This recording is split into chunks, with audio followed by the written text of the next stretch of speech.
ኡስታዝ ሰላም ነው? አንድ ጥያቄ ነበረኝ። እኔ ግራ ገብቶኝ ነው የመጣሁት ለመጠየቅ። እንቅልፍ አልወስደኛል። ጠይቅ። የውዱ የነብያችን ሰለላሁ ዐለይሂ ወሰለም እናትና አባት የት ነው ያሉት?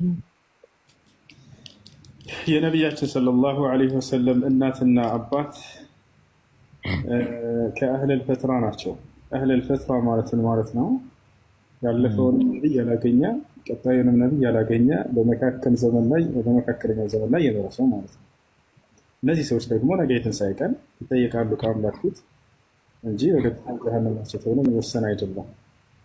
ይሄ ነው ጀሃነም አይደለም ነው ማለት ከአህለል ፈትራ ናቸው።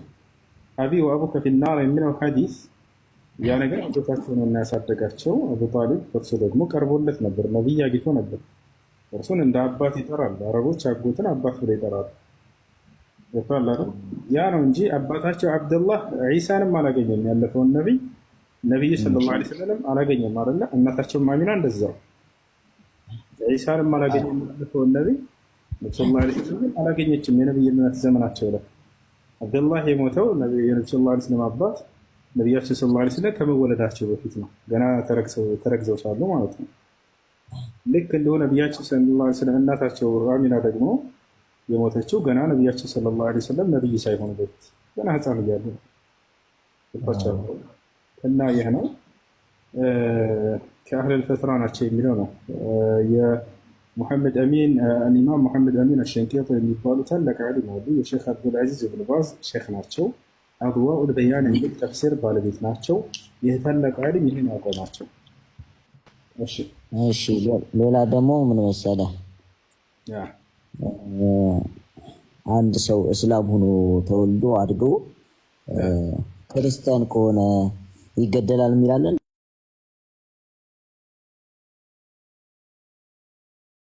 ይቁራል ይገደል የሚላለን እንደዛ አይደለም። ሐዲሱ በተለያየ ቦታ ላይ ተገልጿል። አንዱ ሐዲስ ሌላኛውን ይፈታዋል። ገብቶሃል? አንድ ሐዲስ ላይ ለምሳሌ መን በደለ ዲነሁ ፈቅቱሉሁ የሚል ሊያሳያቸው ይችላሉ። ሃይማኖትን የቀየረ ግደሉት የምትለው እሷን ቃል ብቻ ማለት ነው። ይህም ብቻ አይደለም። ነብዩ ሰለላሁ ዐለይሂ ወሰለም በዚህ ጉዳይ የተናገሩት ሌላም ሐዲስ አለ። ሌላኛው ሐዲስ ምን ይላል? አሁን ለምትለው ክርስቲያን ወደ መጽሐፍ ቅዱስ እመጣለሁ፣ ተከታታይ። በሌላኛው ሐዲስ ላይ ነቢያችን ሰለላሁ ዐለይሂ ወሰለም ምን አሉ?